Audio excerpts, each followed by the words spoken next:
Bonjour, c'est Isabelle de ma famille comme unique. Aujourd'hui, je vais vous parler des rituels. Les rituels, c'est l'ensemble des petites actions, des petites choses que les enfants doivent faire tous les jours, se brosser les dents, se laver les mains, manger, s'habiller, etc. Et voilà, avec en fait un outil qui est assez simple à mettre en place et qui s'adapte à toutes les familles, qui est une représentation visuelle de ces rituels. Alors il y a plein de façons différentes de faire. Là, je vous présente une que j'ai notée au tableau pour vous montrer.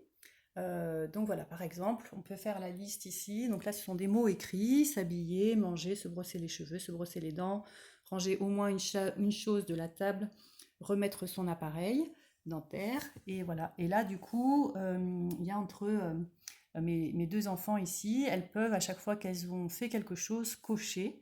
Et voilà, et quand elles ont tout coché, les rituels sont terminés, on peut passer à une autre étape de la journée, les activités, etc.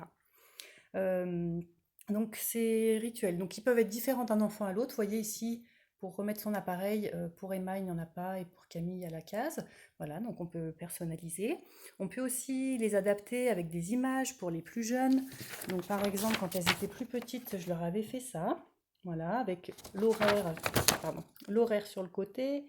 Et puis le petit dessin, je me réveille, je vais faire pipi, je peux jouer, je veux prendre mon petit déjeuner, je me brosse les dents, je m'habille. Je range mon pyjama, je me coiffe, je prends mon cartable, voilà.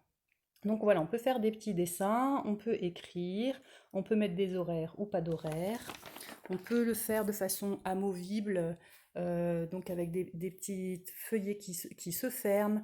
On peut faire comme ici, dire quand c'est fait, je mets une croix.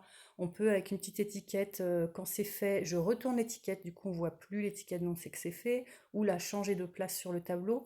Il y a vraiment plein de façons différentes euh, de s'approprier cet outil-là. Et l'avantage aussi, c'est que quand l'enfant va commencer à se lasser, parce qu'au début, ils vont adorer, et, ils vont vouloir cocher les cases, ça va être super bien. Et puis, il faut être réaliste. Au bout de quelques jours, une semaine, il se peut que ça s'essouffle un petit peu parce que ça manque de nouveautés.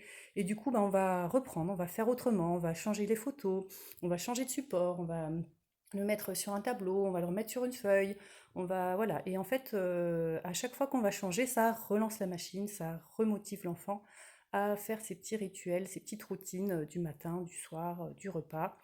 Et ça facilite beaucoup la coopération des enfants et leur autonomie aussi. Voilà, si vous avez aussi, vous, des petits supports visuels comme ça pour les routines ou pour l'organisation de la journée que vous avez mis en place, n'hésitez pas à nous mettre des photos en commentaire pour partager avec tout le monde. Merci, au revoir.